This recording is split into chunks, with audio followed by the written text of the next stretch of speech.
president. So the idea of having a female president and vice president together might be just too much for the country. I think time has come. I think we ought to look at them. They are the ones who run the households. It should not be all that difficult to run the country. The country. You know.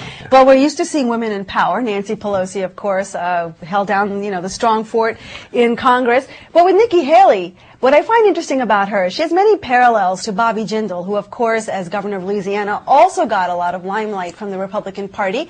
And, she's going back to India to find her roots.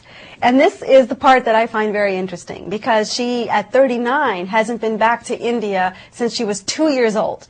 This is called learning foreign relationships. I guess. That's the part I find interesting. If you are of Indian origin and you're claiming that that somehow makes you a better candidate in some respect, then why would you wait so long to visit your parents' homeland or to discover more about yourself? I find this sort of very curious timing. And I think it might be sort of patterned after President Obama's visits back to Africa to discover his home roots. Bobby Jindal did the same thing a few years ago, but he wasn't necessarily all that well received by the Indians because they thought, what took you so long to come and visit us? I think the same thing might happen here, where, she might be doing this on a political gain, but it might not necessarily play out so well overseas. I hope she doesn't flame out like Bobby Jindal did, I hope she has so a better shelf life, I think she does. She's very charismatic, and as a woman, this is sort of the decade of women, so she will probably at least be around quite a long time with commentary, and I think her political career is going to rise no matter what. Jim Rogers is an investment guru. He's the one, many years ago, he said, buy gold. His advice was on the spot. Gold, look at gold, how it's gone up. Then he said, buy commodities. Everybody bought commodities. And then there was a bubble. People sold commodities. Jim Rogers says, no, don't sell it. Buy commodities.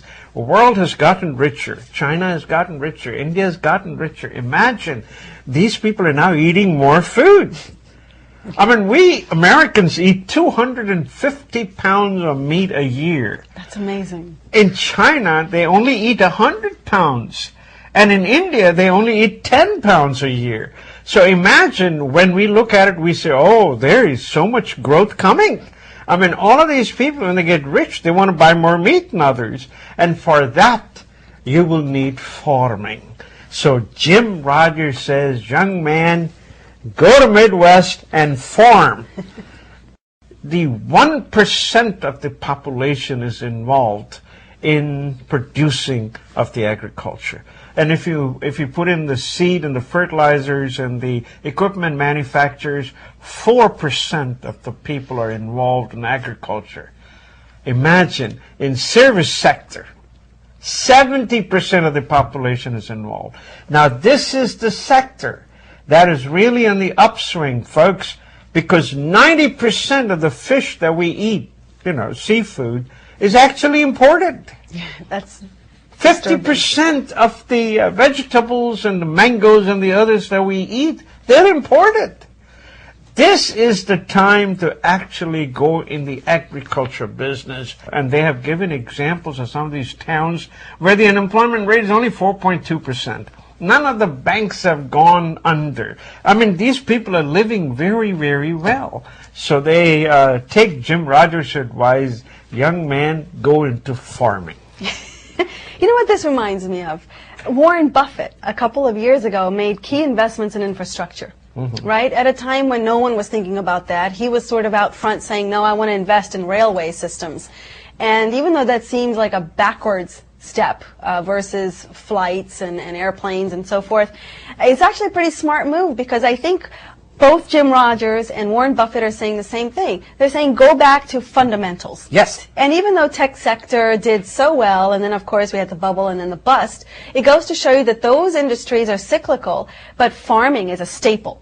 That's right. Food is a staple, and we all know that energy and fossil fuels, these are declining commodities, and so is farmland, right? Over time, with urban sprawl and so forth, farming itself is going to become a very high investment, high yield kind of industry. Oh, yes, so very he's getting true. in at the right time.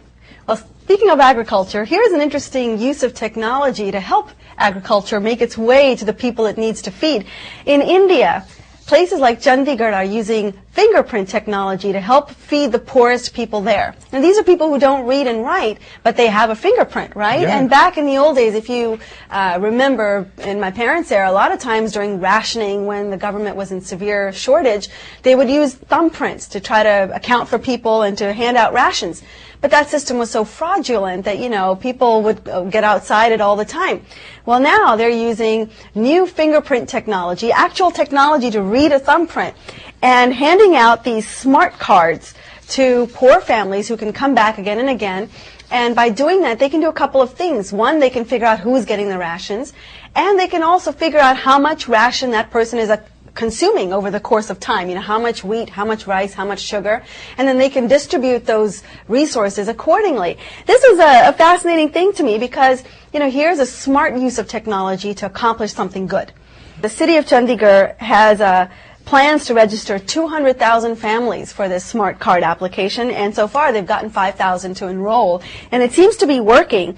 People give their biometric data and fingerprints, and the only concern really that's been raised about this is that those fingerprints and that biometric data might be misused by the government, right? Same privacy concerns that we have here. We don't quite know what the government intends to do, but if we can get past those hurdles, I think this is a brilliant idea to help get food to where it's needed the most. By the way, the former CEO of Infosys, Mr. Nilkani, he's the one who was working on the smart card. So I'm glad to see at least it has started, because that was a mission that he's doing for the government. You know, I mean, he's a billionaire, but he was just wanting to help the government out.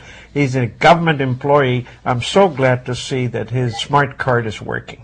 Well, what's nice is the smart card is actually free to the people. It doesn't cost them anything, even though it costs about 44 crores and 66 lakh rupees to maintain this program, but it's been subsidized and funded. So I like to read stories like this because it puts a positive spin on what is a difficult situation in India. Technology is, yes, it's a boon, but it's also damaging for some of the others. I was looking at a story that says, you know, some of these technologies, for instance, text messaging, has killed the U.S. mail. You know, today you have 1.9 trillion messages that are sent out in a year. The U.S. mail, on the other hand, has actually seen 19% decimation